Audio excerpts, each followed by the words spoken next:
अस्सलाम वालेकुम। मेरी आवाज आ रही है? आप सब कैसे? वीडियो और आवाज क्लियर है? कोई मुझे इंटीमेट कर देगा। वालेकुम अस्सलाम। वालेकुम आवाज आ रही है सलाम। जी मैम, मैम। क्लियर अस्सलाम है आवाज वालेकुम। आपकी। Thank you. तो आज सीखने के लिए तैयार हैं? फिर आगे एनएलपी की बाकी चीजें, कल मोडेलिटीज पढ़ी थी, उसी के ऊपर आज जरा थोड़ा सा और भी जोर देंगे और बाकी चीजें भी यस करेंगे और मैम। आपके ओके। क्वेश्चन आंसर भी लेंगे। Yes, ma'am. We are so much excited to learn something new. Thank you. तो एनएलपी के बारे में कुछ तो कल समझ आई थी ना, तो आज कोई अगर थोड़ा सा बता दे ताकि मुझे भी पता चले कुछ समझ, तो आइए आम लफ्ज़ में बता दें आप, बिल्कुल नॉर्मल के वो है क्या, कोई एक एक्सप्लेन कर दे। जी मैम, जी एनएलपी के बारे में हमें ये समझ आइए कि ये एक कम्युनिकेशन मॉडल है जी जिसमें हमारे माइंड के अंदर जो आइडियाज या जो नॉलेज वगैरह होता है, जी हमने दूसरे बंदे के जहन में वही चीज़ें इनकलकेट करनी होती है। जी तो ये काफ़ी इन्फ्लुएंस से होता है जी और वो इजीली कन्विंस हो जाता है, और जो हम बताना चाह रहे होते हैं वो सारी की सारी बातें वो आसानी से समझ जाता है और उस पर अमल करना शुरू कर देता है। जी बिल्कुल। तो आपने बिल्कुल बहुत अच्छा एक्सप्लेन किया। और इसमें जो हम खुद लेते हैं वो हम 5 सेंसेस से लेते हैं, और वो हमारे एक्सटर्नल क्यूज होते हैं और इंटरनल रिप्रेजेंटेशन अलग बनती है। अगले उसमें चलते हैं। ये किसी ने कहा कि थोड़ा सा ओवरव्यू भी दे दें, तो इंशाल्लाह ये ओवरव्यू आएगा। ये देखें, अब कल का जो हमने चीज़ डिस्कस की थी उसमें आज दोबारा कर लेते हैं ताकि आज थोड़ा सा और क्लियर हो जाए।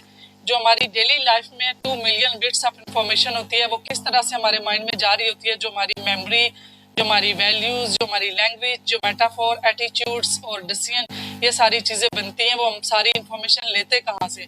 हमारी इंफॉर्मेशन विजुअल आंखों से जाती है, ऑडिटरी कानों से जाती है, कानेस्थेटिक में सारी आ जाती है, टच करने में भी, सूंघने चखने में।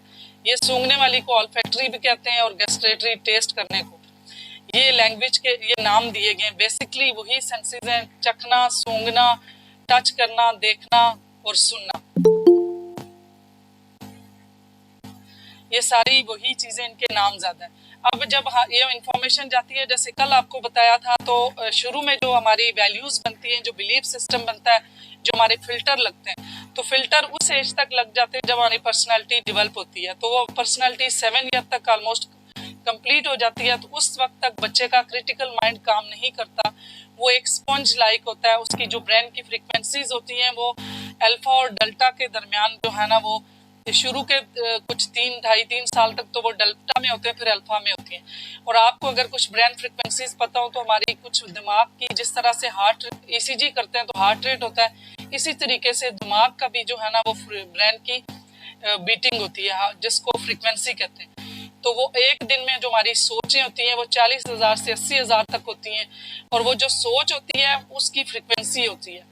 तो जो बच्चों की फ्रिक्वेंसी होती है वो फ्रिक्वेंसी होती है जब हम सो रहे होते हैं, डेल्टा में हम सो रहे होते हैं। तो अब अगर सोचा जाए तो जब हम सो रहे हैं तो हमें तो नहीं पता कि कोई जो भी बात हमारे साथ करेगा वो सही है या गलत है। तो हमारे जो बच्चे होते हैं, जो इनकी पर्सनालिटी डेवलप हो रही होती है, तो उस स्टेज में जो हो रहा होता है, हम जो कुछ भी बच्चे को देंगे, जैसा कल मैंने जिक्र किया था कि वो एक क्लीन स्लेट की तरह था, उस पर हमने खुद ही उस पर लिखना है, हमने उसको खुद ही भरना है। अब हम चाहेंगे तो उससे हम ट्रायंगल, उसको स्केमेटा दे देंगे। ये साइकोलॉजी की लैंग्वेज में इसको स्केमेटा कहते हैं कि इंटरनल जो उसको बिलीव सिस्टम, उसके जो फिल्टर बन जाएंगे, वो चाहे ट्रायंगल बनाए हम तो ट्रायंगल होगा, सर्कल बनाए तो वो सर्कल होगा। जैसा हमने बच्चे को बिलीव सिस्टम दिया, जो हमने किया, इसमें अगेन ये चीज़ आती है कि तो वर्ड हमारे जो 7% काम करते हैं, तो जो हम हमारी बॉडी लैंग्वेज है वो 55% है। तो जो हम करते हैं, हमारी जो टोन है वो 38% है। तो ये चीज़ें जो हमारी हैं वो बच्चे ने परसीव की, उसमें से हम भी उसी स्टेज से गुजर के आए जो हम बड़े हो चुके हैं। तो हमारी पर्सनैलिटी के अंदर जो बिलीफ सिस्टम बन गए, तो हमारे फिल्टर लग गए। अक्सर जिन लोगों को थोड़ा बहुत एनएलपी का पता है या जिन्होंने ये कोर्स ज़्यादा भी किया हुआ, तो उनको ये फिल्टर का पता होगा कि फिल्टर क्या है। वो फिल्टर वही है जो हमारा एक्सपीरियंस होता है, जो हमारा बिलीव बन चुका था, वो हमारे फिल्टर होते हैं। बाद में हमें कोई भी इंफॉर्मेशन मिलती है तो वो इन 3 तरीकों से हमारी माइंड में जाती है, डिलीट, डिस्टॉर्शन और जनरलाइजेशन। तो इस पे कल मैंने बात की थी थोड़ी बहुत। और फिर अंदर जाके जो बायस है, ये एक्सटर्नल क्यूज है, ये इंटरनल है। एक्सटर्नल रिप्रेजेंटेशन ये है और इंटरनल ये है। इंटरनल जाके कल भी मैंने थोड़ा सा ये ब्रीफ करने की कोशिश की थी कि जिस तरह से हम मिरर के सामने खड़े हों, पिक्चर कोई वर्ड लिखते हैं तो वर्ड की वहाँ पे जो पिक्चर बनती है वो उलट बनती है। तो इसी तरीके से हमारे बाहर जो हम चीज़ें लेते हैं हमारे माइंड में जाके वो ऐसे वर्ड्स नहीं प्रोसेस होते, वो पिक्चर्स में, साउंड में, फीलिंग्स में, टेस्ट, स्मेल और सेल्फ टॉक इस तरह से रिप्रेजेंट होती है। जिन्होंने जो साइकोलॉजी के स्टूडेंट है, साइकोलॉजिस्ट हैं, इन्होंने कॉग्निटिव साइकोलॉजी पढ़ी है, उसमें जो बॉटल नेक मॉडल है, किस तरह से हमारी जो इंफॉर्मेशन जाती है और किस तरीके से वो शेप में जाती है। जिस तरह से ए बनता है तो ए की जो शेप है वो 2 सिलेंडर है, एक सिलेंडर ऐसा हुआ, एक सिलेंडर ऐसा और तीसरा दरमियान में आया। तो यूं इस तरह से जो भी हमारी इंफॉर्मेशन होती है वो हमारी सिलेंडर के शेप की सूरत में हमारे माइंड में रिस्टोर होती है। फिर वहाँ पे स्टेट बनती है। वर्ड हमारे जो कोई भी एक्सटर्नल ये क्यूज हैं वो जब हमारे ब्रेन में प्रोसेस होते हैं तो वहाँ पे कोई ना कोई एक स्टेट बनती है और वो स्टेट के साथ इंटरनल फिजियोलॉजी किस तरह से होती है कि उसमें हार्मोन रिलीज होते हैं। तो जो हार्मोन्स हैं वो डिफरेंट है, जिसमें कैटाकोलामीन है, जिसमें डोपामीन, एड्रेनालिन, नाल एड्रेनालिन, जिसमें ऑक्सीटोसिन, मुख्तलिफ हमारी स्टेट बनाते हैं। वो स्टेट जाके हमारे बिहेवियर बनते हैं। अब इन सारों के बताने का मतलब आपको मेरे ख्याल से अब समझ तो आ गई होगी कि जब हमें ये सारी चीज़ें पता हों तो हमारा इसका मतलब है कि हम ये फिजियोलॉजी चेंज कर सकते हैं। फिजियोलॉजी वो है कि हमारी बॉडी लैंग्वेज, जिस तरह से हमारे दीन में भी ये बताया गया कि अगर गुस्सा हो वो हमारी एक स्टेट है ना, उससे जो हमारा बिहेवियर बनता है। तो उसके लिए ये क्या हमें बताया गया कि आप अपनी अगर खड़े हैं तो बैठ जाएं, बैठे हैं तो लेट जाएं और पानी पी लें। तो इसका मतलब है कि ये हमने अगर फिजियोलॉजी बॉडी लैंग्वेज चेंज की तो उससे हमारी इंटरनल जो हार्मोन्स हैं वो चेंज हो चुके हैं। तो इसका मतलब NLP ये सिखाती है कि अगर आप बॉडी लैंग्वेज आप मतलब चेंज करेंगे, आप फिजियोलॉजी तो बाहर से आप चेंज करेंगे तो अंदर से भी उसका चेंज होगा, ये इंटरनल चेंज यहाँ आएगा। तो इसका मतलब है कि हम कंट्रोल कुछ हद तक तो हमारे पास है, अगर हम करना चाहें तो हम अपने माइंड को कंट्रोल कर सकते हैं और उसको मैनिफेस्ट कर सकते हैं। जो चीज़ हमने रूट्स में, अगर हमने फ्रूट में चेंज लाना है तो हम रूट्स में लाएंगे। तो अगर हमने कोई चीज़ हम चाहते हैं कि हमारे फ्रूट्स अच्छे हों, हमारा फल जो है वो फ्रूट्स जो है वो रिजल्ट है। तो अगर हमने रिजल्ट को चेंज करना है तो हमने रूट्स पे काम करना। तो रूट्स क्या है, जो हमारी इंफॉर्मेशन हम दे रहे हैं और अंदर जो रिप्रेजेंटेशन बन रही है उस पे जो इनपुट हम दे रहे हैं, वो फॉर्मेशन दे रहे हैं, वो हम अच्छा देंगे तो हमें आउटपुट स्टेट अच्छी बनेगी, हमारा बिहेवियर अच्छा होगा और रिजल्ट अच्छा होगा। यहाँ तक कोई समझ आई है? और मेरे ख्याल से अब ये पिछला ही तकरीबन हो गया। अब ये देखें कि कैसे कम्युनिकेट करता है कोई बंदा, कितना ज्यादा इन तीनों में से कितना ज्यादा करता है। तो इन तीनों में देखें। जी जी, वालेकुम सलाम। मैम क्या ये आपका जो लेक्चर है ये YouTube पे अवेलेबल होगा? अभी तो मैंने नहीं किया, लेकिन ये कि मैं रिकॉर्ड कल भी कोशिश की थी, कुछ डिस्टॉर्शन भी आज भी कर रही हूँ, तो अगर रिक्वायर हुआ तो उसमें कर लेंगे, क्योंकि जितना बार बार सुनेंगे तो उसको आपको समझ भी आएगी, तो इंशाल्लाह कर दूंगी। Thank you ma'am. उसमें ये है ना कि दोबारा सुनने में आपको पता कितनी चीजें दोबारा इंसान को समझ आती हैं। तो अब ये है कि कोई भी बंदा है वो कैसे ज्यादा बेहतर, मतलब उनमें से कौन सा कोई विजुअल कम्युनिकेट ज्यादा कर रहा है और कौन सा जो काइनेस्थेटिक से कर रहा है, उसकी कैसे पता चलेगा। आज सारा टाइम यही चर्चा होगा आगे तक, ताकि जो एक मॉडलिटी में बता रही हूँ तो वो तो आप सीख सकें, क्योंकि NLP का मैंने आपको पहले भी बताया कि काफ़ी ज़्यादा मॉड्यूल्स हैं, लेकिन बेहतर है कि कोई एक मॉड्यूल अच्छी तरह से आप समझ जाएं और उसको अपनी ज़िंदगी में यूटिलाइज कर सकें। तो इसीलिए बार बार इन चीज़ों को कल से लेके आज तक करूँगी। तो इंशाल्लाह। वालेकुम सलाम सोनिया, आप आज लेट हो गई। तो उसमें देखें कि जो विजुअल जिनकी प्रेफरेंस मोडेलिटीज़ होंगी, जैसे कल जो साइकोलॉजी की और NLP की लैंग्वेज में उसको मोडेलिटीज़ कहते हैं, फिर इनके आगे सब मोडेलिटीज़ होती हैं। सब मोडेलिटीज़ में अगर देखने का है तो कैसा देखा, लाइट देखा, कलरफुल देखा, तो वो चीज़ें आगे और डिटेल में आ जाती हैं। तो जो लोग विजुअल प्रेफरर होते हैं तो वो कैसे यूज़ करेंगे, आई सी व्हाट यू मीन। जो काइनेस्थेटिक होंगे वो कैसे वर्ड यूज करेंगे और किस तरह से पता चलेगा कि वो काइनेस्थेटिक है। It feels to me like, वो फीलिंग्स के थ्रू बात को बयान करेंगे। ये जो ऑडिटरी होंगे, I hear what you are saying, वो इस तरह से बात करेंगे कि आप जो कह रहे हैं मैं बस सुन रहा हूँ, ये तो ऑडिटरी वाले में आएगा। तो इस तरीके से जो कल भी ये कह रहे थे हमें कैसे पता चलेगा कि हमारे अंदर कौन सी मोडेलिटी ज़्यादा काम कर रही है, और फिर जब हमें अपना पता होगा तो दूसरों का। तो ये बार बार ये चीज़ें आ रही हैं, तो इससे आपको समझ भी आना शुरू हो जाएगी कि कैसे हो सकता है। कल एक चीज़ मैंने बताई थी कि हमने जो है लॉजिक के तहत कभी भी चेंज नहीं ला सकते। अगर हमने चेंज करना है तो हमारा सब कॉन्शियस जो है वो इमेजेस को प्रोसेस करता है, और हमने सब कॉन्शियस लेवल पे चेंज लानी है। तो सब कॉन्शियस पे चेंज लाने के लिए क्या है कि हमने वो मॉडलिटी देखनी है जो बंदा प्रेफरेबली यूज कर रहा है। वो कोई भी है, वो किसी रिलेशनशिप में हो सकता है, किसी स्कूल कॉलेज, किसी भी डायनेमिक्स में। डायनेमिक्स आपकी अपनी होंगी, नॉलेज आपको ये दिया जा रहा है और आपने यूटिलाइज अपने डायनेमिक के हिसाब से यूज करना है। अभी आगे आगे इंशाल्लाह बाकी बताऊंगी कि कब कब जो है वो सबकॉन्शियस माइंड एक्टिवेट होता है, और उस वक्त जो है सुजेस्टेबिलिटी ज़्यादा होती है, और जो इंसान है उसको जो भी बात आपने उसको कहनी है, जो लीडिंग आपने करनी है और जो पेसिंग करनी है वो किस किस टाइम पे होगी, इसमें टाइम भी बताऊंगी।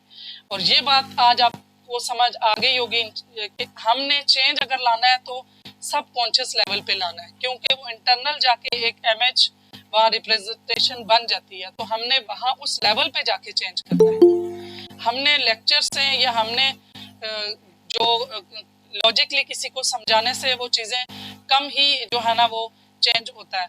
कुछ जो इसमें है जो एडी होते हैं वो लॉजिकली समझते हैं, वो एक मॉडलिटी यूज करने वाले लोग हैं जो बहुत ज़्यादा क्वेश्चन करते हैं, जो बहुत ज़्यादा छोटी छोटी नुक्ताचीनियाँ करते हैं। उस पर्सनालिटी के लोगों को आप लॉजिकली कन्विंस कर सकते हैं। बाकी आपको मैंने बता दिया कि डिफरेंट मॉडलिटीज़ के लोगों को उसी तरीके से आपने कन्विंस करना है, उसी तरीके से बात करनी है, तो आपकी बात उनके माइंड में जाके बैठेगी, तब कम्युनिकेशन टेक प्लेस होगी। अदरवाइज कम्युनिकेशन जब रेपो बिल्ड होती है, जब ट्रस्ट होता है, तो कम्युनिकेशन होती है। ये फिर वही चीज़ है विजुअल, ऑडिटरी, काइनेस्थेटिक। जो टेस्ट भी मैंने आपको बताया था, आज कल किसी ने ये भी कहा था टेस्ट तो नेट पे भी काफ़ी पड़े हुए हैं कि आप अपनी मॉडलिटी चेक करें, तो उसके लिए बेहतर है जब तक आप ये चीज़ें डिटेल में नहीं समझेंगे, वो अगर आप कोर्स लेंगे तो इसको आप डिटेल में समझेंगे, फिर आगे भी आप इस चीज़ को यूटिलाइज कर सकेंगे और एक एक चीज़ को खुद भी समझ सकेंगे कि वो कैसे ये काम करती है।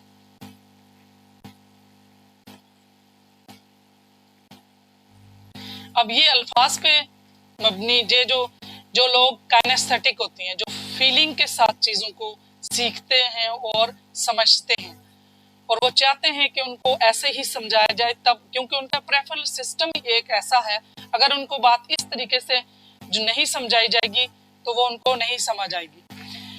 तो फिर ज़ाहिर प्रॉब्लम होते हैं जो रिलेशनशिप में, उनमें भी यही होता है कि आपका कम्युनिकेशन बैरियर इसी वजह से आता है कि आप जो है जो बंदे आपस में कम्युनिकेट कर रहे हैं या ग्रुप आपस में जो कम्युनिकेट कर रहे हैं, उनकी अपनी जो मोडेलिटीज़ हैं, जो उनका वो एक पेज पे नहीं होते, इस वजह से प्रॉब्लम आते हैं। वरना जैसे प्रीसपोजिशन में हमने पढ़ा है कि कोई भी गलत नहीं होता, हर एक बंदा हमने हर एक की मॉडल ऑफ वर्ल्ड की रिस्पेक्ट करनी है। जो जहाँ से उसने लर्न किया, जहाँ से उसने ये सारी चीज़ें सीखी, उसकी अपनी एक कॉन्टेक्स्ट और कंटेंट के हवाले से हमने उसकी रिस्पेक्ट करनी है।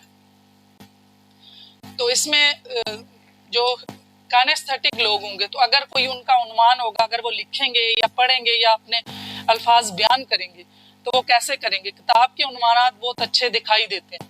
अब आप मुझे बताएं कि ये कौन सी मॉडलिटी होगी, आप में से कोई बताए, टाइप करें या फिर माइक ऑन करके बताएं कि ये विजुअल है। जबरदस्त, good visual ma'am, good.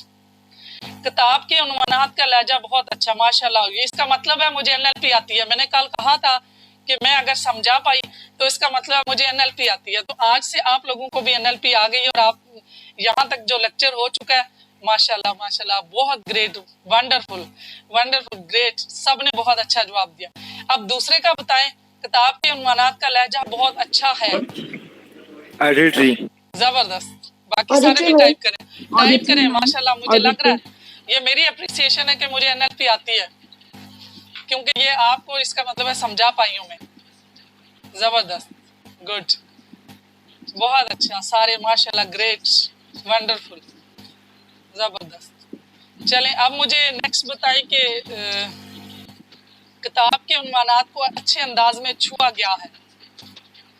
Kinaesthetic. जबरदस्त जबरदस्त, माशाल्लाह माशाल्लाह। देखा, अब आप, इसका मतलब आपको समझ आ गई है, अब आप मुझे भी समझा सकते हैं, अब आपको भी ये चीज़ें समझ आ रही। अगर मॉडलिटी की समझ आ गई, कम से कम एक मॉड्यूल तो आप यूज़ कर सकते हैं। एनएलपी की एक टेक्निक आपको आ गई और इसको आप ज़िंदगी के मुख्तलिफ पहलू में, मुख्तलिफ डायनामिक्स में आप यूज़ कर सकते हैं। चलें, अब देखें, मुसन्निफ ने हर एक चीज़ को बहुत खूबसूरत अंदाज में बयान किया है। विजुअल है। जबरदस्त, विजुअल, माशाल्लाह। मुसन्निफ ने हर चीज बहुत अच्छे अंदाज में बताई है। ऑडिटरी। जबरदस्त, मुसन्निफ ने हर एक चीज ठोस अंदाज में बयान की है। कैनेस्थेटिक। जबरदस्त। अब देखें, इसका मतलब है कि अब आपको यहाँ तक जितना पढ़ा और एनएलपी की ये टेक्निक आपको आ गई है, तो मेरी कोशिश कामयाब हो गई।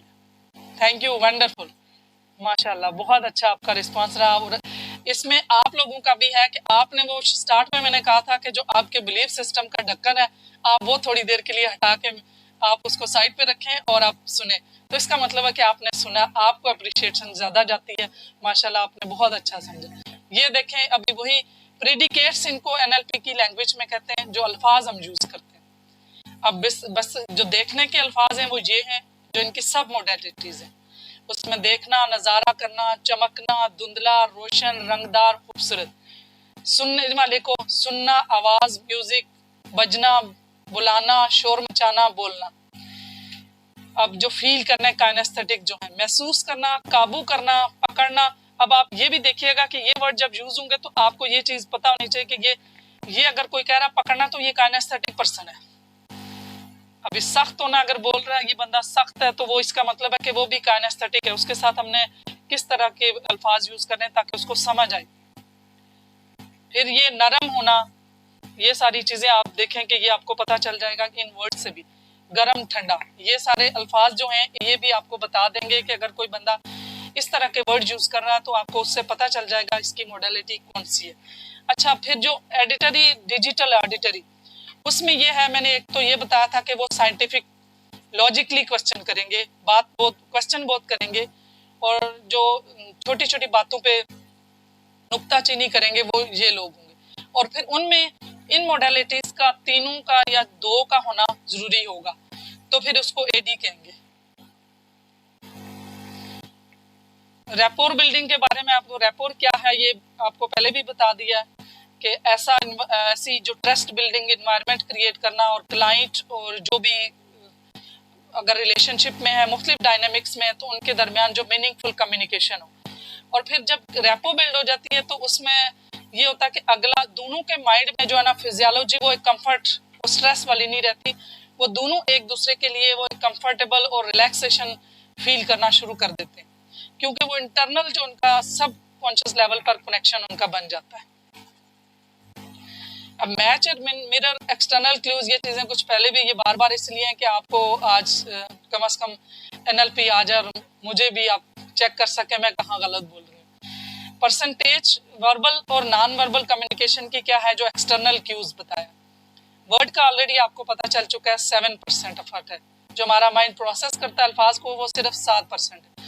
टोनलिटी, हमारी वॉइस आहिस्ता है, ऊंची है, कम है, वो हमारा दिमाग जो प्रोसेस करता है वो 38% करता है। फिजियोलॉजी, जो हमारी बॉडी लैंग्वेज है, जब हम गुस्से में होते हैं तो हम चाहे अल्फाज बड़े सही बोल रहे हैं, लेकिन हमारी बॉडी लैंग्वेज दिखा रही होती है कि हम गुस्से में, तो वो हमारा दिमाग परसीव करता है। इसमें आपको मिसाल दूं, जब कभी हम गुस्से में भी होते हैं और हम बड़ा पोज कर रहे होते हैं कि हम अपने आप को कंपोज करके तो बात कर रहे हैं, लेकिन हमें वो नहीं होता, क्योंकि दिमाग प्रोसेस कर लेता है। और हमारा इसी वजह से हम कहते हैं कि हमने तो कोई ऐसी बात नहीं की, इससे दूसरे पर्सन को गुस्सा क्यों आया, उसने हमारी बॉडी लैंग्वेज, उसके माइंड ने प्रोसेस कर ली।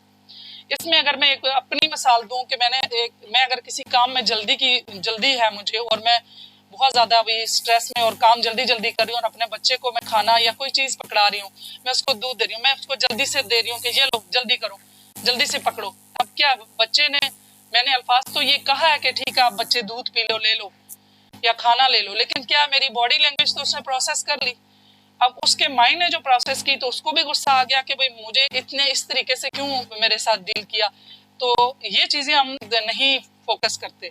तो आज के बाद आप देखें कि आप जो बात कर रहे हो उसमें ये सारी चीजें एक सिंक्रोनाइज हूँ, बॉडी लैंग्वेज भी वही चीज मैसेज दे, टोनैलिटी भी वही मैसेज दे और वर्ड्स भी वही मैसेज दे, तब हमारी कम्युनिकेशन 100% सक्सेसफुल होगी। इस तरीके से हम जो कम्युनिकेट भी करेंगे तो अगला परसीव भी करेगा और उसके साथ हमारी कम्युनिकेशन भी होगी। वो उसमें जैसे कोई लेक्चरर है या कोई टीचर है तो उसकी जो वो लेक्चर अगर दे रहा है तो उसमें जो टोनैलिटी है, वो उसकी जो वॉइस है, जो एनर्जी है, वो भी उसके साथ मैच करनी चाहिए ताकि जो स्टूडेंट्स हैं उनको वो चीज़ समझ आ सके, क्योंकि ये तो माइंड के लेवल पे हो रहा है ना, तो ये उसका माइंड जो है ना वो परसीव करेगा। मिरर और मैचिंग एक्सटर्नल क्लूज, वही प्रेडिकेट्स क्या हैं, वो बैक ट्रैकिंग का मैंने आपको बता दिया था, कीवर्ड्स का भी पीछे बता दिया। बैक ट्रैकिंग वही है कि जो अल्फाज किसी बंदे ने थोड़ी देर 5 मिनट पहले गुफ्तगू में इस्तेमाल किए तो वही बात कुछ इस तरह से आप वही बात दोहरा दें तो इसका मतलब है कि आपकी रेपो बिल्ड कंटिन्यू है उस बंदे के साथ। वो आप देख लें कुछ लोग कैसे, जिस पर्सन के साथ भी आप कम्युनिकेट करने जा रहे हैं तो आप देखें कि ये कैसे वर्ड यूज कर रहा है और उसने पिछले 5 से 10 मिनट जो भी आपके उसके कम्युनिकेशन का टाइम है उसमें क्या वर्ड यूज किए, वो बैक ट्रैकिंग है। फिर टोनैलिटी देखें, वॉइस टोन, उसकी पिच कैसी है, वॉल्यूम कैसी है, लाउडनेस कैसी है, ये उसके साथ जो है ना हमने मैच करना है। जो बंदा कल जैसे मैंने कहा था, एक क्वेश्चन आया था कि अगर कोई हमारे पास क्लाइंट आता है तो हम एक्सटर्नल जो नॉन वर्बल है, जिस तरह से वो ड्रेसिंग वगैरह है, उसमें वर्ड्स के अलावा जो चीज़ है, जो बॉडी लैंग्वेज के अलावा हम जो जिस तरह से कल्चर की चीज़ें वो हम करके जाएंगे तो वो तो पहले से अगर हमें तो उसमें क्या करेंगे। तो फिर मैंने ये बताया था कि जो हमारी वॉल्यूम, वॉइस टोन है, लाउडनेस है, अगर कोई आपके पास क्लाइंट बहुत गुस्से से आ रहा है और उसको लग रहा है कि उसके अंदर की फिजियोलॉजी गुस्से वाली है तो आप भी थोड़ा सा उसके साथ गुस्से से बोले, वो आपकी एक उसके साथ मैचिंग हो जाएगी, रेपो बिल्ड हो जाएगी, वो इंटरनल उसको समझ आ जाएगी कि वो आप पे ट्रस्ट करने लगेगा। जो बात भी आप बोलेंगे, जो उसको एडवाइस देंगे, जो उसको काउंसल करेंगे, वो उसके साथ 100% उसके माइंड में जाएगी। फिजियोलॉजी 55% है, उसमें पोस्चर, गेस्चर और ब्रीदिंग। पोस्चर का बता दिया कि जिस तरह पोस्चर हम चेंज करते तो हमारी जो इंटरनल फिजियोलॉजी वो भी चेंज होती है। गेस्चर जैसे कोई जिस तरह से बैठा, कल भी मैंने जिक्र किया था कि जो बंदा आप किसी के साथ जिस तरह बैठा है उसके साथ वही मैच करें। एक्यूट कंडीशन में आपने मैच करना और क्रॉनिक जो किसी का स्कूल ऑफ थॉट चेंज करना है तो उसके लिए आप मिररिंग करें। मिररिंग का मतलब वो है कि बिल्कुल वैसा आप जैसे शीशे में देखें तो आप अपने आप को मिरर का मतलब ये है कि वैसा ही। तो कोई बंदा आपके सामने है तो उसका लेफ्ट है, आपका भी लेफ्ट है, वो दोनों एक दूसरे के साथ उसी वही हाथ ऊपर करें, वही टांग ऊपर करें, तो जो ऑपोजिट करेंगे तो वो मैच होगा, कंट्रास्ट होगा, वो आप कंट्रास्ट में करें। ब्रीदिंग का है तो ब्रीदिंग में यह है कि जो फिर उसी मोडेलिटीज के तहत आ जाएगा कि कौन से लोग कहाँ से ब्रीथ करते हैं, कौन से जो विजुअल होते हैं, विजुअल लोग जो होते हैं वो एक बैक बेंचर होते हैं, वो बड़ी तस्वीर देखना चाहते हैं, वो बड़ी पिक्चर देखना चाहते हैं, इसलिए वो पीछे बैठते हैं। आज से जो अगर टीचर्स हैं, बाकी लोग हैं, तो उनका भी माइंड क्लियर हो जाएगा तो बैक बेंचर्स हमेशा कोई भी उस जो प्री पोजीशन के तहत कोई भी इंसान गलत नहीं है, कोई भी इंसान बुरा नहीं है। तो जो बैक बेंचर्स होते हैं वो हमेशा पीछे क्यों बैठते हैं, वो बड़ी पिक्चर देखते हैं, वो पीछे से सारी चीजों को देखते हैं और वो लीडर्स बनते हैं, हमेशा वो विजुअल होते हैं। तो विजुअल जो लोग होते हैं उनकी ब्रीदिंग जो है वो बहुत स्लो आराम से ब्रीथ करते हैं, वो दूसरे को फील नहीं होती। अब हमने अगर किसी के साथ एक्सटर्नल क्यूज में मैच करना है तो ब्रीदिंग भी मैच करनी है। कोई इंसान कहाँ से ब्रीथ कर रहा है, आपने भी वहां से ब्रीदिंग शुरू कर लेनी है। कुछ लम्हे के लिए जब ब्रीदिंग करेंगे तो वो वही पेसिंग, फिर लीडिंग, फिर सुजेस्टेबिलिटी शुरू हो जाएगी। जो लोग होते हैं ऑडिटरी जो होते हैं वो ऊपर चेस्ट से ब्रीथ करते हैं और काइनेस्थेटिक भी।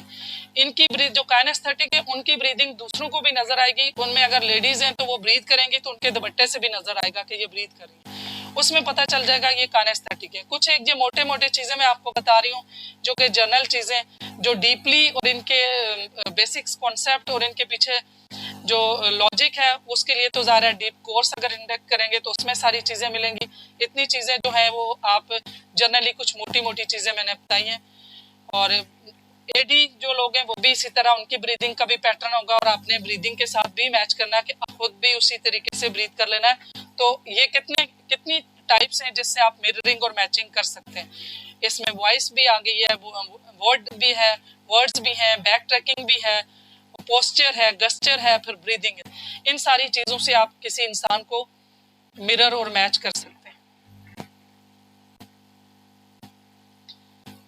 मैच और मिरर इंटरनल क्लूज, इसमें ये देखेंगे, इसमें जैसे मैंने पहले भी बताया कि आप उसके अल्फाज देख लें पहले से, उसकी ड्रेसिंग देख लें। अगर कोई इंटरव्यू देने जा रहा है तो उस बॉस का देखें कि वो क्या क्या किस तरह से अल्फाज यूज़ करता है, ड्रेसिंग कैसी है। तो इसमें ड्रेसिंग आप करके जाएंगे तो इसमें जो है वो ओवर मिररिंग के चांसेस नहीं है कि उसको लगे कि मक्खन लगा रहा है ये बंदा। उसमें ये होता है कि आपने जो उसने जैसा ड्रेस पहना वैसे आप पहन के जाएंगे तो वो ये थोड़ा सा अगला इम्प्रेस जरूर होता है, क्योंकि आप जैसे ड्रेसअप हुए हैं, अगर कोई और हो तो थोड़ी देर के लिए आप जरूर चौंकते हैं और वो बंदा खुश भी होता है और वो अप्रिशिएट करता है कि देखो मैं समझता था मैं ही ऐसा हूँ, मेरे जैसा किसी और ने भी स्टाइल किया हुआ है। और आपने फिर ये देखा कि जो सियासतदान होते हैं ये विजुअल होते हैं सारे, और इनका भी आप देखें कि जब किसी पार्टी की तरफ जाते हैं तो वो कितना मिरर और मैच यूज करते हैं। वो मजदूरों के साथ नीचे बैठ के खाना भी खा लेते हैं। फिर वो किसी कल्चर में जाते हैं तो उन जैसी अजरक भी पहन लेते हैं, उन जैसी टोपियां भी पहन लेते हैं। फिर ये क्या है, ये इनडायरेक्टली वो क्या कर रहे होते हैं, मिररिंग और मैचिंग कर रहे हैं। तो ये मिरर कर रहे होते हैं कि वो उनके कल्चर और नॉन जो वर्बल क्यूज के अलावा जो हमारे की वर्ड्स हैं, प्रेडिकेट्स हैं, अल्फाज हैं, उनके अलावा जो बॉडी लैंग्वेज को उन्होंने वो उनके ड्रेसेस को उनके इंटरनल मैच कर लिया। तो इस तरह से, और हमें देखिए इससे पहले हम ये समझते थे, जैसे मैंने कल भी बताया कि हम यही समझते थे कि हमने किसी को चेंज करना है तो उसके साथ हमने बहस करनी है, उसके साथ डिबेट करनी है, तो तभी ये चीज़ें हम चेंज करेंगे, लॉजिकली उसको कन्विंस करेंगे।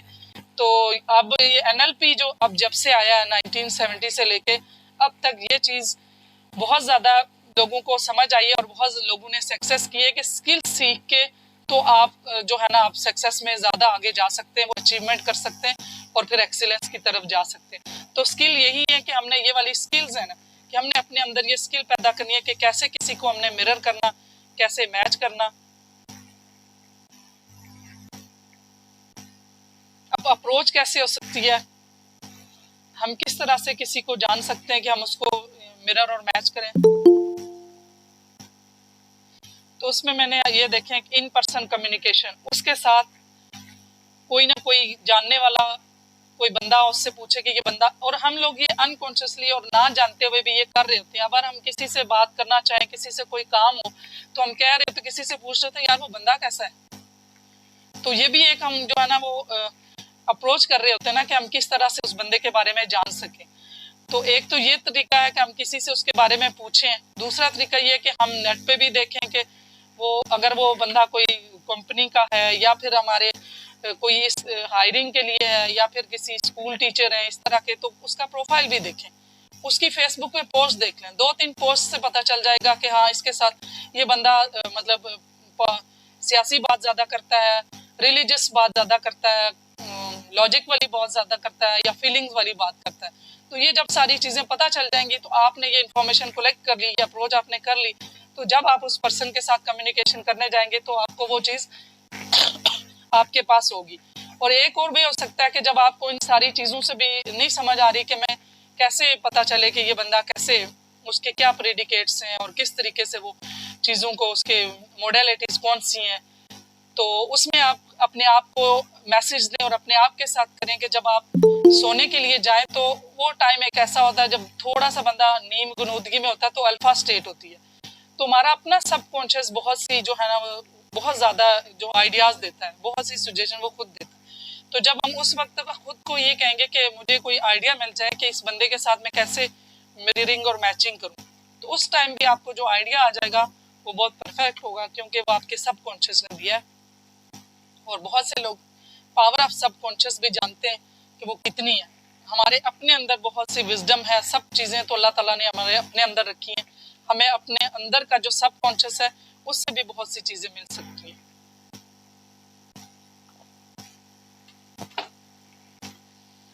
अब ऑब्जर्वेशन का मैंने बता दिया कि किस तरह कोई डॉक्यूमेंट्स भी हैं, कंटेंट बता दिया, सोशल मीडिया, ये सारी चीज़ें एक्सप्लेन होगी। अब dynamics of matching and mirroring क्या, मैंने पहले बताया कि उसकी पर्सनालिटी को मिरर करें, उसके कल्चर को करें, सुजेस्टिबिलिटी। अब सुजेस्टेबिलिटी क्या, दो चीजें तो मैंने एक्सप्लेन की। सुजेस्टेबिलिटी ये है कि वो कब बात मान सकता है और वो कैसे हम बात मनवा सकते हैं। तो उसमें ये टाइम भी आ जाता है कि कौन से टाइम पे इंसान ज्यादा सुजेस्टेबल होता है और कौन से टाइम पे नहीं होता। इसमें भी रिसर्च हुई है, ये आगे थोड़ी सी अगली स्लाइड में डिटेल में बताऊंगी कि सुबह के टाइम पे जो है आपने अगर बच्चों को कुछ कहना है, कोई चीज समझानी है, बतानी है, सुजेस्ट का मतलब यही होता है, तो आपने सुबह के टाइम पे नहीं करना। सुबह के टाइम पे ये होता है कि बच्चे का क्रिटिकल माइंड ज्यादा एक्टिव होता है, बड़ों का भी एक्टिव होता है। उस टाइम पे कॉर्टिसोल लेवल ज्यादा हाई होता है और उस टाइम पे आपकी जो सुजेस्टेबिलिटी वो डिनाई हो जाएगी और आपका उस टाइम जो है ना वो काम नहीं करेगा। जैसे जैसे दिन बढ़ता जाता है तो सुजेस्टेबिलिटी का टाइम बढ़ता है। तो इसमें जो काम एक्टिवली करने हैं जिसमें आपका क्रिटिकल माइंड यूज होता है वो सुबह के टाइम पे करें। जैसे जैसे दिन होता है दोपहर के टाइम पे सुजेस्टेबिलिटी बढ़ जाती है। हाँ, अगर दोबारा इंसान सो जाता है थोड़ी देर के लिए नैप, तो माइंड दिमाग को लगता है कि वो दोबारा से एक्टिव हो गया, उसका दिमाग फिर से वो एक्टिव हो जाता है क्रिटिकल माइंड। अगर आपने जो शॉपिंग के लिए जैसे जाते हैं तो उसमें क्या होता है कि हमारा शाम के टाइम पे जो शॉपिंग करते हैं तो माइंड उस वक्त बहुत ज्यादा सुजेस्टेबल होता है। इसी वजह से हम जो शॉपिंग करते हैं और जो शॉपकीपर होते हैं उन्होंने भी कुछ ने तो एनएलपी बाय कुदरत बाय नेचर उनके पास होती है और कुछ ने अभी आजकल तो लोग लर्न करते हैं। वो उसमें इसी तरह से ज्यादा वो हमारे ऑप्शंस दे रहे होते हैं, उसमें विजुअल, ऑडिटरी, काइनेस्थेटिक, वो सारे क्लूज यूज कर रहे होते हैं और हमें वो इतना सुजेस्टेबल कर हमारे पास वो कोई क्वेश्चन का मौका ही नहीं देते और हम वो चीज बाय करके आ जाते हैं। और जब हम वो चीज खरीद लेते हैं तो सम टाइम घर आके लगता है मुझे तो समझ भी नहीं, तो मुझे लेनी ही नहीं थी, क्योंकि उस टाइम क्रिटिकल माइंड जो है ना सेट हो गया था। और जब क्रिटिकल माइंड जो के क्वेश्चन करता है, जो लॉजिक को देखता है, वो खत्म हो जाता है। तो ये आप जो कल क्वेश्चन भी एक आया था कि किस टाइम पे हमने जो है ना वो अपनी बात मनवानी है, कैसे मनवाए, तो उसमें ये आप टाइम जरूर देखें। ये थोड़ा सा अगली स्लाइड में जाके डिटेल में बताती हूँ कि वो ये कैसे कैसे और किस किस टाइम में है, वो थोड़ा और क्लियर हो जाएगा आपको। ये एक थोड़ा सा अभी टच हुआ है। डायनामिक्स और मिररिंग और मैचिंग, ये देखें जो चीज पहले मैं बता चुकी हूँ कि एक्यूट एक्सपीरियंस के लिए मैच करेंगे, क्रोनिक एक्सपीरियंस के लिए मिरर करेंगे। ये चीजें मतलब बाकी नेट पे भी, बाकी कोर्सेज पे भी ये चीजें डायरेक्ट नहीं बताई जाती। और ये वाली चीजें है ना, ये आपके पास बहुत अच्छा टूल आ गया है कि अब मैं किस जगह पे मिरर करूं और किस जगह पे मैच करूं।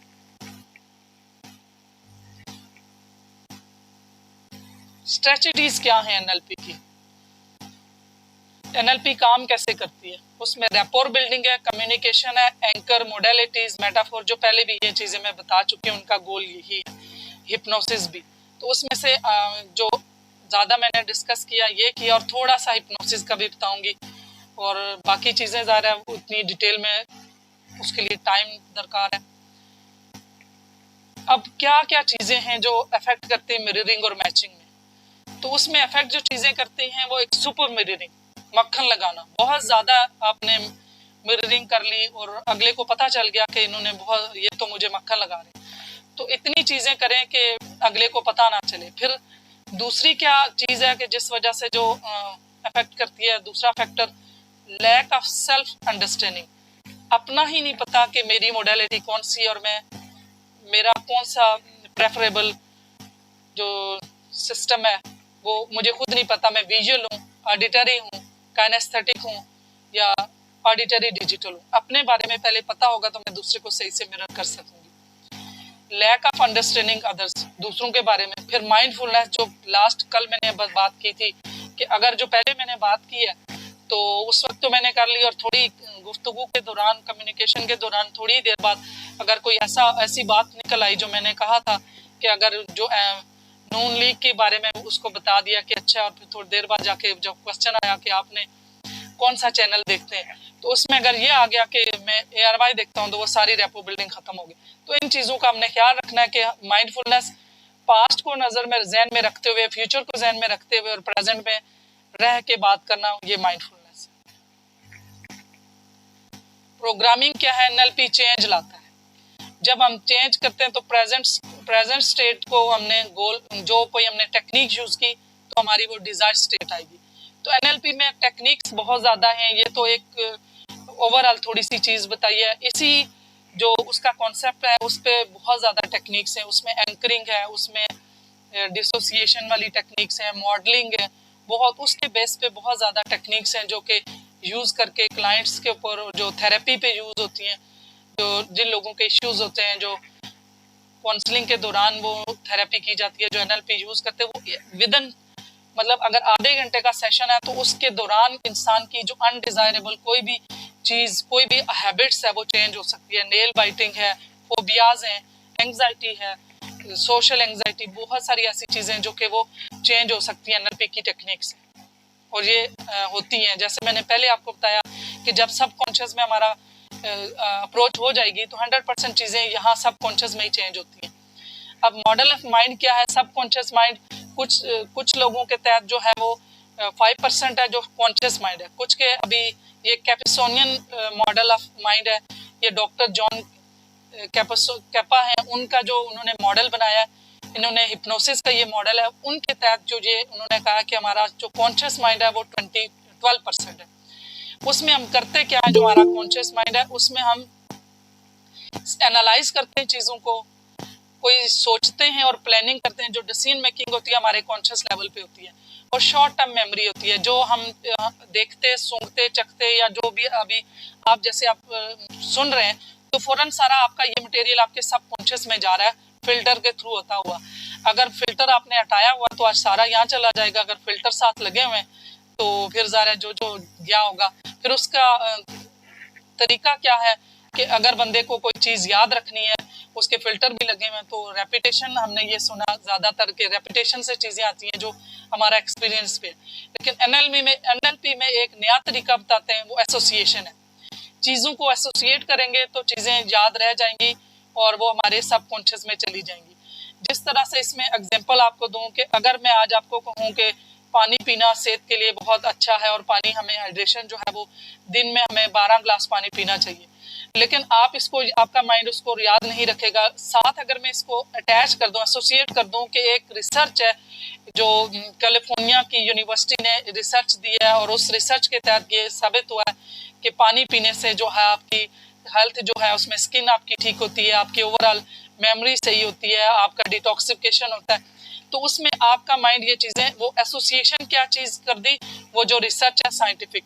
तो इस तरीके से अगर कोई भी चीज़ याद रखनी है हमने, तो उसके लिए ये तरीका भी है कि हम उसे एसोसिएट कर लें। तो एसोसिएशन से चीज़ें ज़्यादा हमारा माइंड जो है ना वो याद रखता है और अपने सब कॉन्शियस में जाने देता है। अब क्रिटिकल माइंड जो है ये है हमारा। अब मोस्टली चीज़ें हमारा वो क्रिटिकल माइंड जो हमारे वो होते हैं फिल्टर, वो ही नहीं जाने देते।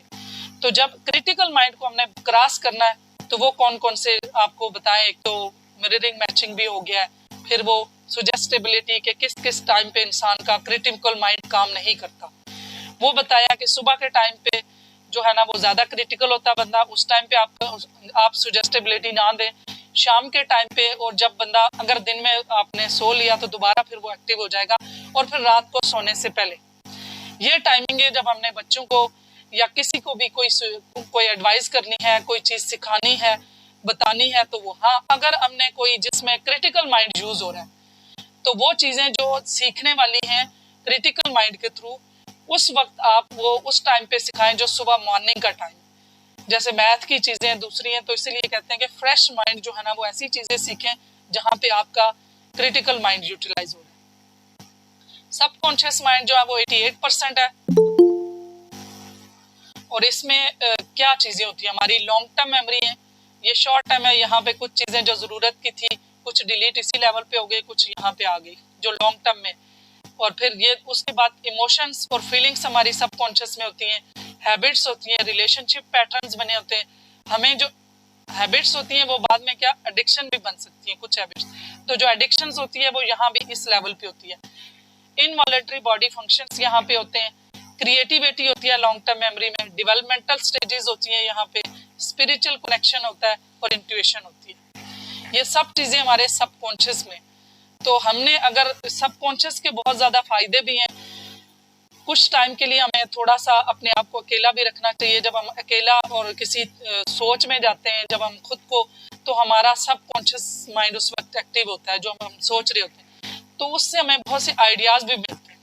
तो जो ज़्यादा लोग, बहुत से लोग देखें आइडियाज़ जिनको होते हैं, जिनको वो लोग तरक्की भी बहुत ज़्यादा करते हैं। हार्ड वर्कर से ज़्यादा आइडियाज़ वाले लोग काम करते हैं, क्योंकि मेहनत इतना ज़्यादा काम नहीं आती जितना अपने आइडियाज़ के साथ काम होते हैं। ये आइडियाज़ ही तो हैं जो इन्वेंट करते हैं।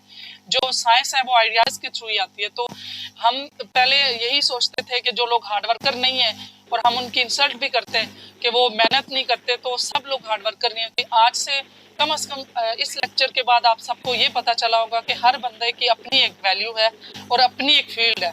हम अक्सर बच्चों को ये कहते हैं कि ये दूसरे के साथ कंपैरिजन कर रहे होते हैं कि ये मेरा बच्चा डॉक्टर नहीं बन रहा, मेरा बच्चा इंजीनियर नहीं बन रहा। तो हर एक बंदे के लिए अल्लाह ताला ने जिसकी जो मॉडलिटीज़ हैं उसके तहत उसका अपना एक मॉडल है, वो उसके तहत वो काम करेगा और उसमें ज़्यादा वो आगे सक्सेस भी करेगा। तो कुछ जो साइंटिस्ट होते हैं वो ज़्यादा बुकवर्म होते हैं। जो देखें लीडर्स जो विजुअल मॉडलिटी के हैं वो बहुत कम पढ़ते हैं, बहुत ज़्यादा वो अपना ज़्यादा जो काम है वो सब कॉन्शियस अपना माइंड यूज़ करते हैं, उसमें आइडियाज़ और उसमें उनको ऐसी चीज़ें मिल रही होती हैं, वो ब्रॉड पिक्चर देखते हैं, वो कोई ना कोई चेंज लाना चाहते हैं। तो हमें इसलिए हर एक को रिस्पेक्ट देनी है कि जो जिस तरह का बच्चा है, जिस तरह का बंदा है, हम जब उनकी रिस्पेक्ट नहीं देते, उनकी जो सेल्फ एस्टीम लो करते हैं, और उस वजह से इंसान जो है उनकी जो पर्सनैलिटी में डिसऑर्डर आ जाते हैं, तो फिर वो कैसे तरक्की करें और कैसे वो काम कर सकें।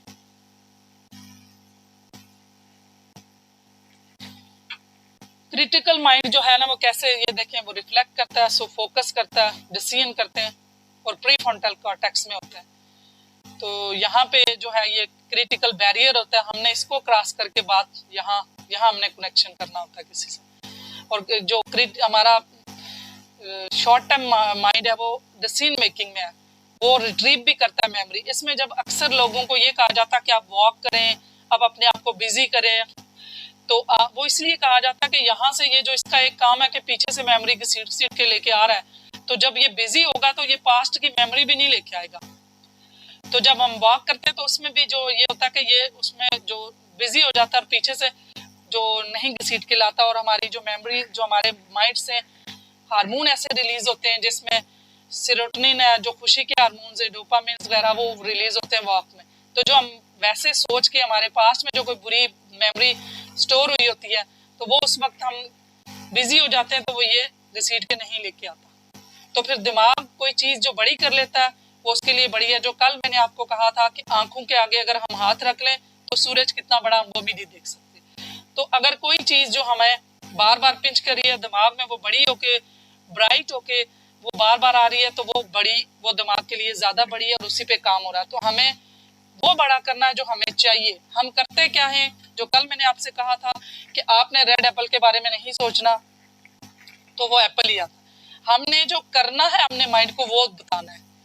अगर मुझे चाहिए कि मैंने सक्सेस होना है, तो वो सक्सेस होने के वेज उसको दिखाऊं। अब हम प्रॉब्लम फोकस कर रहे होते हैं, हम सोल्यूशन फोकस नहीं कर रहे होते। जब हम सोल्यूशन फोकस करेंगे तो हमें सोल्यूशन मिलेगा। तो आज के बाद तो आपको ये चीज़ भी क्लियर हो जाएगी कि हमने प्रॉब्लम पे फोकस नहीं करना, सोल्यूशन पे। जिस चीज़ को हम माइंड में बड़ा करेंगे वही हमें अचीव करेगा। फिर लॉ ऑफ अट्रैक्शन भी है, हम जिस चीज़ को बड़ा करके जिस चीज़ को ज़्यादा सोचेंगे वही हमारी तरफ आएगा। तो हमने कोशिश करनी है आज के बाद कि जो चीज़ें हमें चाहिए वो माइंड में रखें, जो नहीं चाहिए, क्योंकि हमें ना का माइंड प्रोसेस नहीं करता। अब हमने कह दिया श्योर मत करो, तो श्योर वर्ड प्रोसेस हो गया, मत का नहीं हुआ। अगर हमने पॉजिटिव ग्रामेटिकली यूज किया होता कि आप खामोश हो जाएं, तो दिमाग खामोशी को प्रोसेस करता। अब सुजेस्टिबिलिटी की टाइप्स क्या क्या है, मैं थोड़ा सा पानी पी लूं, थोड़ी सी ब्रेक ले लूं।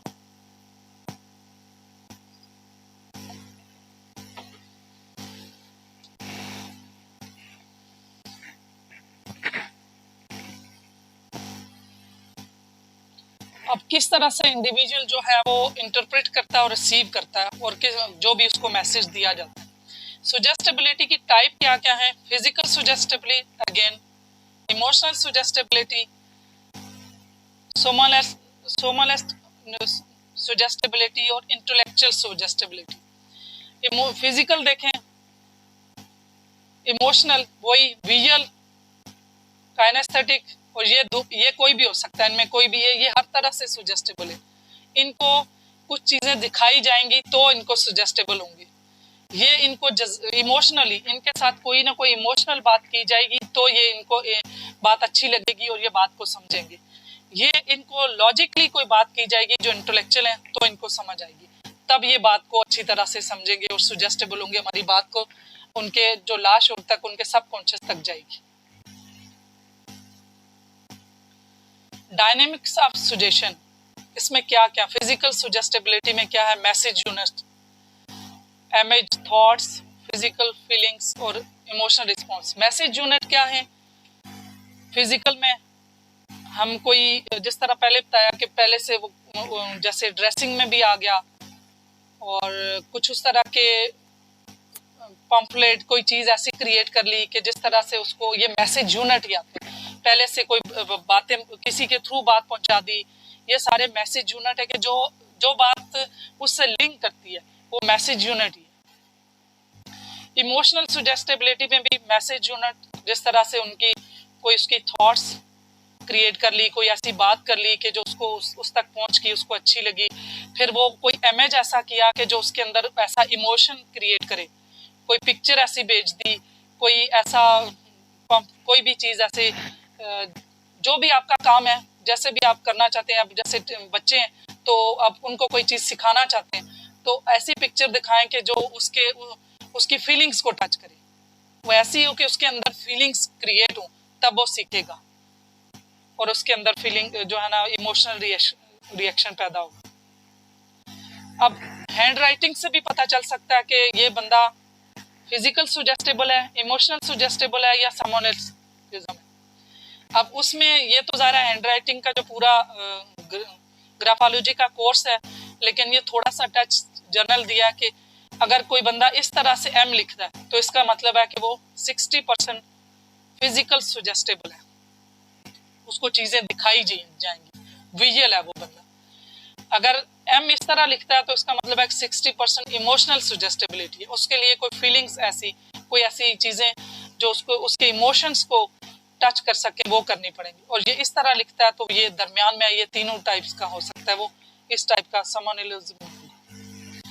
ये अब बताया था कि आफ्टरनून में सुजेस्टेबिलिटी ज़्यादा होती है, और जब अगर कपड़े वगैरह या शॉपिंग करनी है, कोई चीज़ खरीदनी है तो उस टाइम पे मॉर्निंग पे जाएं, क्योंकि वो चीज़ आपने देख के लेनी है।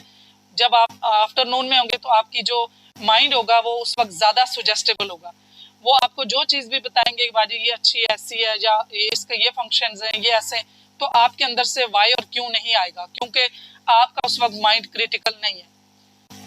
ये इवनिंग पे भी, मॉर्निंग पे क्रिटिकल माइंड है और उस टाइम पे आपने ऐसे काम करने और ऐसे डिसीजन करने जो कि आपको क्रिटिकल माइंड से लेने।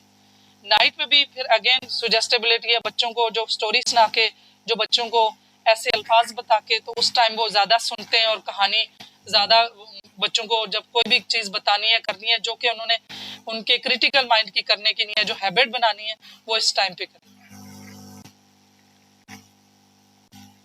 ये देखें, ये सारी रिसर्च है कि अलर्टनेस कब होती है, 10 बजे ज़्यादा, वो आहिस्ता आहिस्ता जब हम उठते हैं तो हमारे माइंड की फ्रीक्वेंसी उस वक्त अल्फा में होती है, फिर आहिस्ता आहिस्ता वो उसमें बीटा में जाती है, और फिर जब हाईएस्ट लेवल होता है तो उस वक्त दिन के टाइम पे जब हम पूरा हमारा माइंड अलर्ट हो जाता है तो उस टाइम पे होता है। ये सारा टेस्टोस्टेरॉन 9 बजे कितने हाई होते हैं, फिर बावल मूवमेंट्स जो है वो 8:30 बजे, फिर मेलाटोनिन जो सिक्रीशन है वो स्टॉप हो जाती है 7:30 बजे।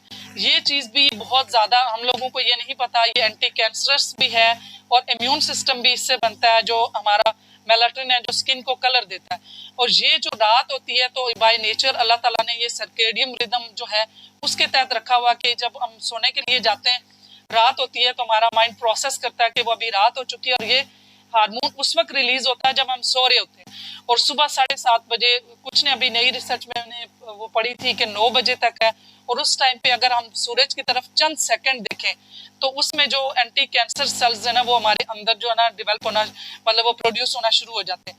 तो ये हम अगर अपने रात को टाइम पे जो अल्लाह ताला ने निज़ाम बनाया उस पर सोएं तो हमारी इम्यूनिटी कितनी बूस्ट होगी। लेकिन जो हमारे मोबाइल की लाइट है, जब जैसे ही सूरज की लाइट कम होती है तो हमारा जो माइंड है वो परसीव करता है कि अभी जो है ना रात का टाइम हो रहा है, और ये जो अल्लाह ताला ने निज़ाम रखा हुआ जो मेलाटोनिन है उस वक्त सिक्रीन होना शुरू हो जाती है और ये सुबह के टाइम पे स्टॉप होती है।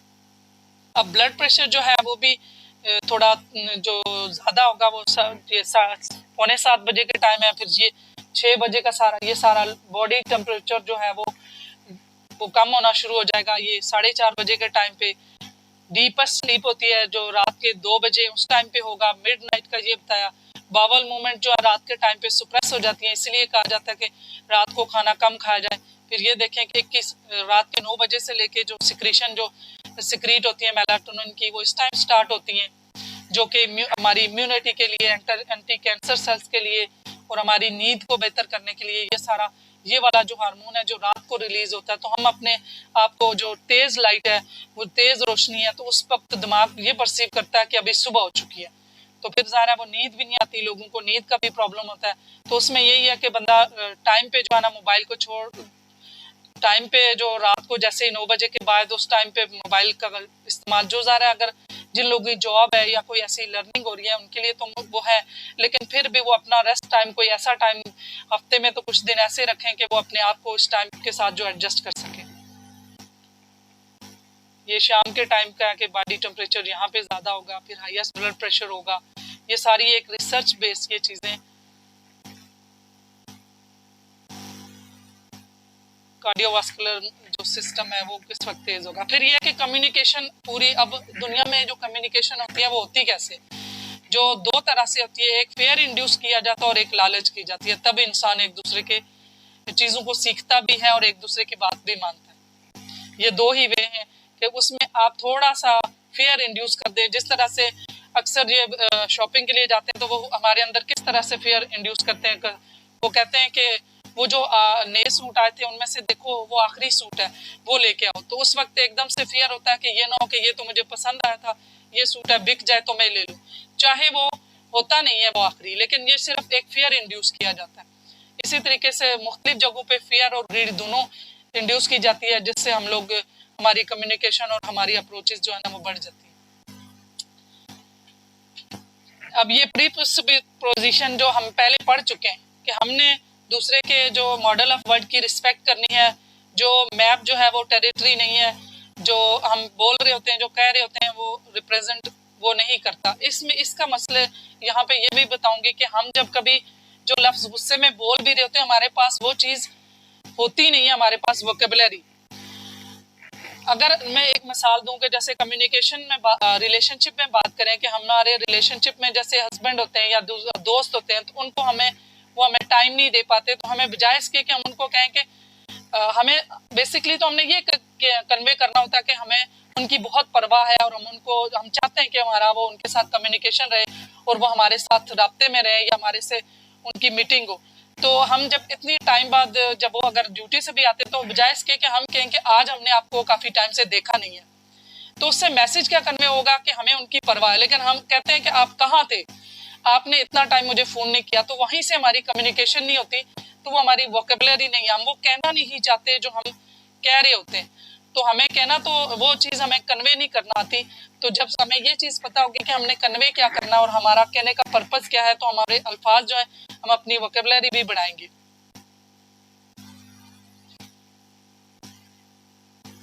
ये बिहेवियर अगर हमने चेंज करना है, ये सारा हमने पहले जो पीछे हमने कर दिया है, ये चीज़ें सारी पीछे में एक्सप्लेन कर चुकी हूँ कि प्रीसपोजिशन है क्या और जो हमने चेंज लाना है तो वो कहाँ पे लाना है, रेपो बिल्ड करनी है, क्योंकि अगर रेपो बिल्ड नहीं होगी तो रेजिस्टेंस आएगा, रेजिस्टेंस की वजह से फिर फ्लेक्सिबिलिटी नहीं होगी। तो फ्लेक्सिबिलिटी जो कम्युनिकेटर है उसके अपने अंदर फ्लेक्सिबिलिटी बहुत चाहिए, अगर वो फ्लेक्सिबल होगा तो दूसरे के मॉडल ऑफ वर्ड को कॉपी कर सकेगा। फिर जो कहते हैं कि दूसरे के जूते में पाँव डाल के देखना, फिर तभी वो चीज़ कर सकेंगे। तो हमारे अपने एक जो NLP यूटिलाइज करने के लिए सबसे ज़्यादा जो चीज़ इम्पॉर्टेंट है वो फ्लेक्सिबिलिटी है, वो हमारे पास फ्लेक्सिबिलिटी भी होनी चाहिए, तो ही हम जो है ना चेंज ला सकेंगे। टाइम काफ़ी हो गया, ये सारी वही चीज़ें हैं जो पहले बता चुकी हूँ मैं। तो ये जो हमने जानना है उस मोडेलिटी के लिए ये भी डिटेल है कि आंखों की पोजीशन कैसी होगी, ये थोड़ा सा शार्ट सा देख लें, क्योंकि ये बहुत डीपली आप समझेंगे तभी आपको समझ आएगी कि विजुअल जो होते हैं उनकी आंखें ऊपर होती हैं, जो रिकॉल कर रहे होते हैं चीज़ें वो उनकी आंखें इधर होती हैं, जो याद कर रहे होते हैं चीज़ें, वो ये विजुअल बना रहे होते हैं। ये जो हाँ, ये तो वो चीज़ें हैं कि जो हमने किसी को थेरेपी में देखना है या उसके ऊपर कोई NLP की टेक्निक यूज़ करनी है, तो वो उसमें हम ये चीज़ें देखते हैं कि किस तरह से कोई मतलब अगर वो झूठ बोल रहा है दूसरे, तो वो हमें इन आँखों की पोजीशन से पता चल जाता है। तो ये थोड़ा डीप है, इसलिए मैं आपको इतना ज़्यादा, अभी टाइम थोड़ा कम है तो थोड़ा सा बताएं। अब ये देख लें कि जो मैंने बताया था कि लीडर्स की आंखें जो विजुअल होते हैं मोडेटली यूज करने वाले उनके ऊपर होते हैं। इसका मतलब ये नहीं है कि वो हमेशा ऊपर ही देखते हैं, लेकिन मोस्टली ऊपर होती हैं। और दो ऑडिटरी होती हैं, उनकी जो होती हैं वो दरमियान में होती हैं। जो काइनेस्थेटिक उनके दरमियान, ऑडिटरी वालों की थोड़ी नीचे। और ये अपना हाथ जो ऑडिटरी होते हैं बात करते हुए ऊपर लेके जाते हैं बार बार। ये काइनेस्थेटिक है, इनकी आंखें ये दरमियान में, ये फील करते हैं। इन्होंने कौन का दर्द फील किया और इन्होंने इसको देखे एक कितना ज्यादा काम किया। तो ये इनकी पर्सनालिटी क्या थी? काइनेस्थेटिक थी। ये कायद-ए-आज़म लीडर है, इनकी पर्सनालिटी विजुअल मोडेलिटी जो थी, इनकी जो प्रेफरेबल मोडेलिटी। ये ऑडिटरी है कि देखें कि ये बंदा इनसे बात कर रहा है, ये विजुअल है, ये इनको देख भी रहा है, लेकिन ये वाला ऑडिटरी है, ये इधर इसका फोकस है और ये सुन भी रहा है। तो आज के बाद कम से कम टीचर्स वगैरह को ये चीज़ पता होगी कि अगर कोई बच्चा नहीं भी देख रहा तो वो विजुअल हो सकता है, क्योंकि अगर वो देखेगा तो उसके सुनने का जो उसका फोकस बना हुआ वो छूट जाएगा और वो जो सुन के सीख रहा है वो मुश्किल हो जाएगा उसके लिए। तो प्रिंसिपल ऑफ न्यूरो लैंग्विस्टिक की क्या है? प्रिस्पोजिशन जो मैंने 20 तक ऑलमोस्ट है, रेपो बिल्डिंग, फिर आउटकम हमने देखना है वो क्या होगा। और उसमें हम अपना अगर हमें अपने बारे में पता होगा, हमारे अंदर फ्लेक्सिबिलिटी होगी, तो हमें आउटकम मिलेगा और फीडबैक को भी देखेंगे। इस तरह से मॉडल जो NLP काम करती है। चलें, अभी कोई क्वेश्चन हो तो आप मुझे बताएं। आप क्वेश्चन देख लेते हैं। मैम NLP में हिप्नोसिस किस हद तक काम करता है? जी, हिप्नोसिस है ना, वो इसलिए मैंने डीपली उसके बारे में नहीं बताया, थोड़ा सा वो टाइम के से लिंक किया है कि वो पूरा एक मॉड्यूल है, वो पूरा वो है। पहले मेरा था, लेकिन कल ही काफ़ी ज़्यादा टाइम लग गया और चीज़ें नहीं हो सकी, तो इसलिए वो वाला मॉड्यूल नहीं छेड़ा। तो ये हिप्नोसिस तो है, NLP वर्सेस हिप्नोसिस है। मैम कल हम क्लास लेंगे, आपने कहा था ना आप ट्राई करेंगे 3 डेज पे लेते हैं इसे। लेकिन वो कल थोड़ा सा मेरा अपना काम आ गया, मैं उस वजह से नहीं कर पा रही ना। Okay ma'am. वो थोड़ा सा ये है कि वो कल कोई मेरी शेड्यूल है, तो इसलिए कल मैं नहीं कर पा रही हूँ। तो अभी आप लोग कोई क्वेश्चन है तो बता दें। बिल्कुल।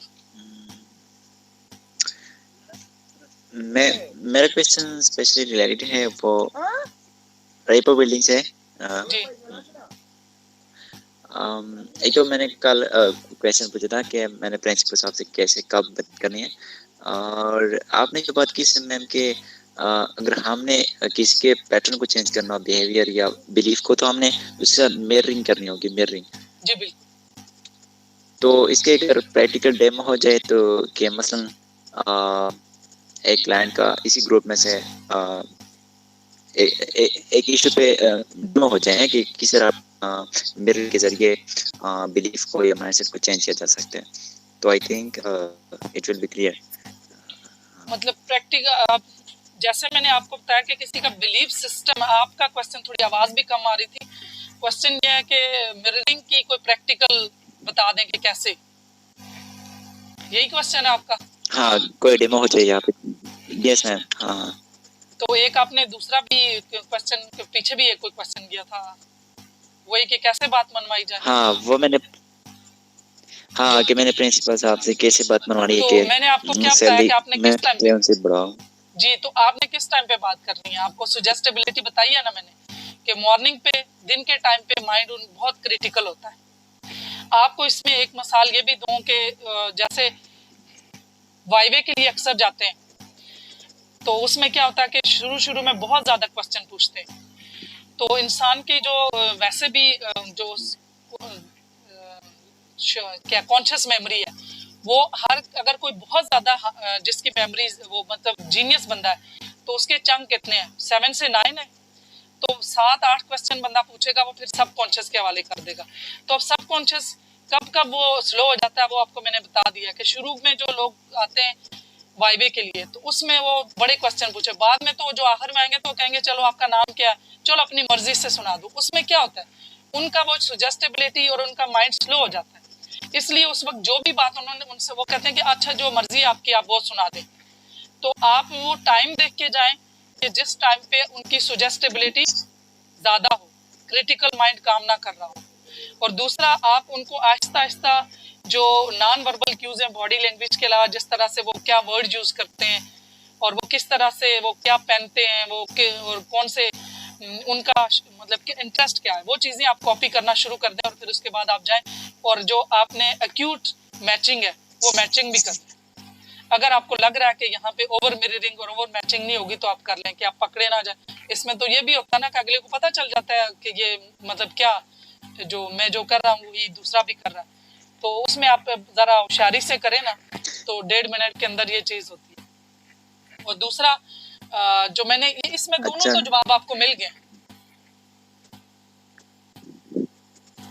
हाँ, मैम अगर मैं थोड़ा और भी क्लियर कर दूँ कि मसलन मेरा प्रिंसिपल साहब है, मैंने इतना नोट किया कि वो ऑडिटरी है, जी ठीक है।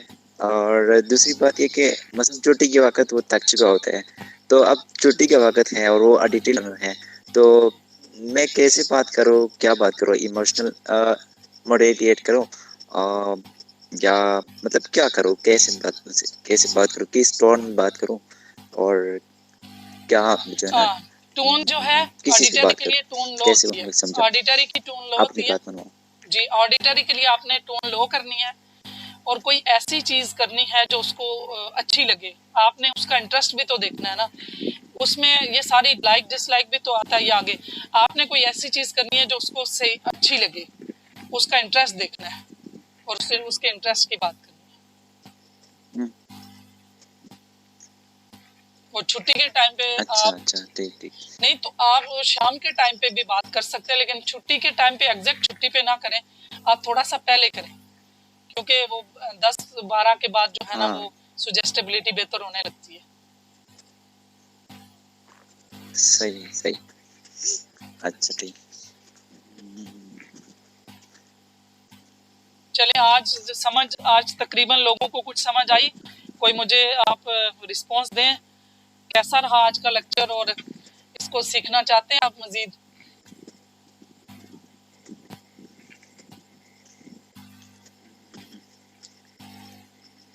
Thank you.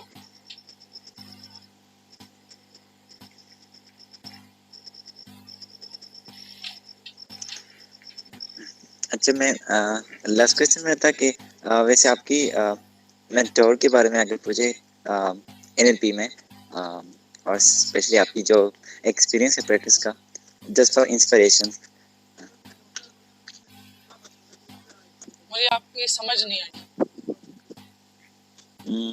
मैंने कहा कि इंस्पिरेशन के लिए और आगे मतलब लर्निंग के लिए मेरी ख्वाहिश है कि मुझे थोड़ा पता चले आपकी एनएलपी में आपकी एक्सपीरियंस और स्पेशली आपका मेंटोर जो है, जिसे आप प्रैक्टिस ली है आपने या एनएलपी लेते का रहो। जो एनएलपी के जो मेंटोर है ना, मेंटोर तो काफ़ी हैं। जो वैसे मैंने किया वो बाहर से किया, और जो मेरे मेंटोर जिनको मैं जिसको किया वो डॉक्टर साइम, डॉक्टर रफ़ीक डार, और मैंने काफ़ी लोगों को जो है ना, काफ़ी लोगों से मैंने सीखा है। और जो मैंने अभी जो इतनी इस तरह की जो मैंने प्रेजेंटेशन दी है, तो मेरे मेंटोर वही हैं और उन लोगों से मैंने बहुत सीखा। क्योंकि आप देखें ये इस तरह के खाली लेक्चर, सिर्फ सबक दो चीज़ें दे देना, वो तो बहुत जगह से मिलती हैं, लेकिन जो ये लोग हैं इन्होंने टेक्निक्स भी बनाई हैं। जो डॉक्टर साइम है उनकी 40 टेक्निक्स हैं, तो उनकी मेरे पास बुक भी है, उन्होंने उर्दू में भी की हैं और बहुत सी चीज़ें, तो उनसे मैंने बहुत सीखा है। और अच्छा, मैंने अपने क्लाइंट पे जो अप्लाई किया है तो माशाल्लाह जिस पे भी जो एनएलपी की टेक्निक यूज़ की है तो चेंज तो आया है और बहुत अच्छा चेंज है। मैम सर रफीक डार से मैंने खुद की है, टाइमलाइन थेरेपी सीखी है मैंने उनसे, हिप्नोसिस का थोड़ा बहुत सीखा है उनसे।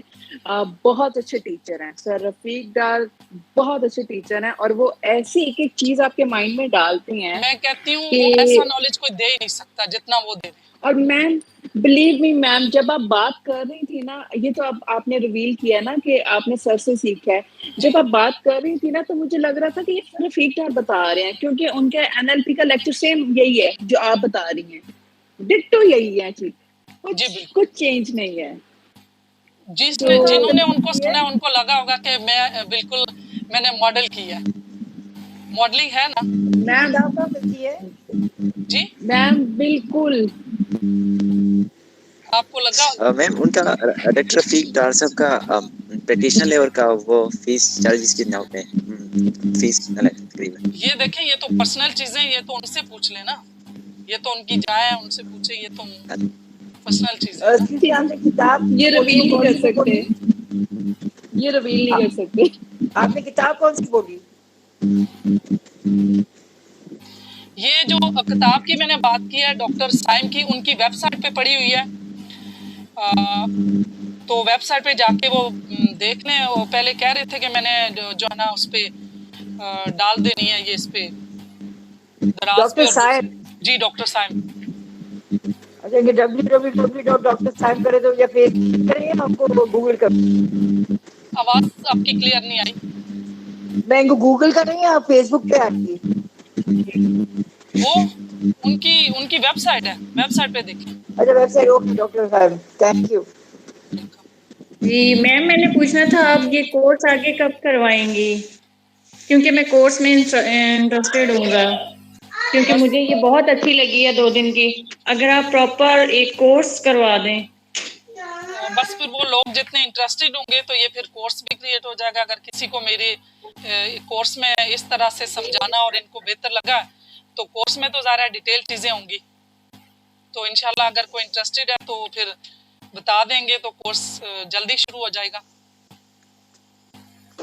मैम ये कोर्स क्लासेस होंगी या इसकी ऑनलाइन क्लासेस होंगी?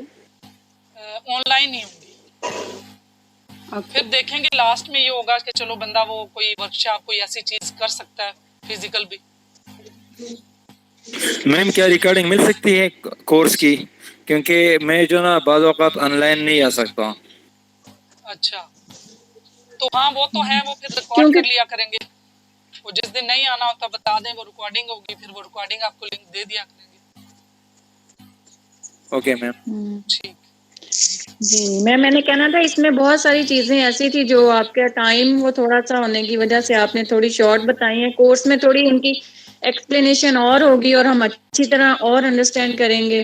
जी तो बिल्कुल। आप कोर्स की कोशिश करें। जी बिल्कुल, आप ठीक कह रही हैं। अभी एक तो ये था कि मुझे अभी थोड़ा सा काम भी है, वरना मैं इस टाइम को ज़्यादा 1 घंटा और भी कर सकती थी, लेकिन अभी मुझे थोड़ा काम पड़ गया, तो मैंने जो है ना मीटिंग इस वजह से भी थोड़ा सा शॉर्ट भी, और कंटिन्यू इतना टाइम बोलें तो आपका गला भी बंद हो जाता है। मतलब काफ़ी चीज़ें हैं ना, नॉलेज तो इतना है लेकिन एक दिन में कितना दिया जा सकता है।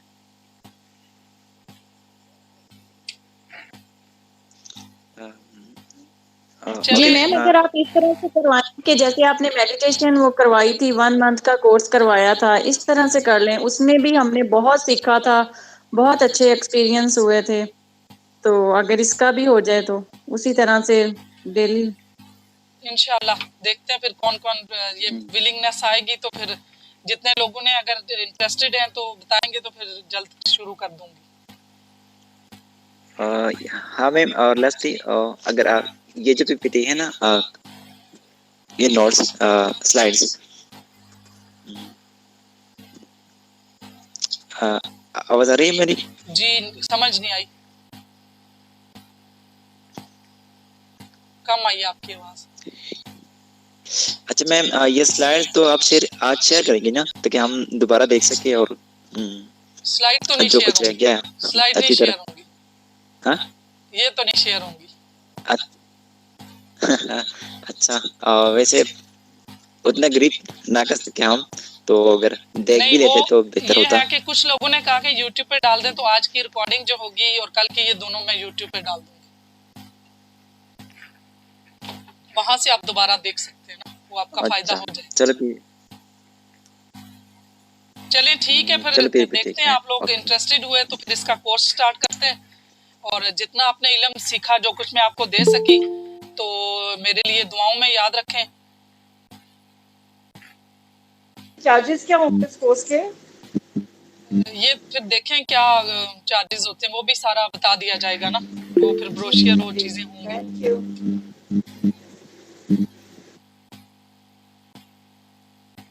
मैम इस कोर्स में साथ मेडिटेशन चलेगी थोड़ी सी? उसमें और इतनी चीजें आ जाएंगी कि जो सीखेंगे ना तो वो उससे भी 4 चांद लग जाएंगे। मेरा था आज कुछ थोड़ी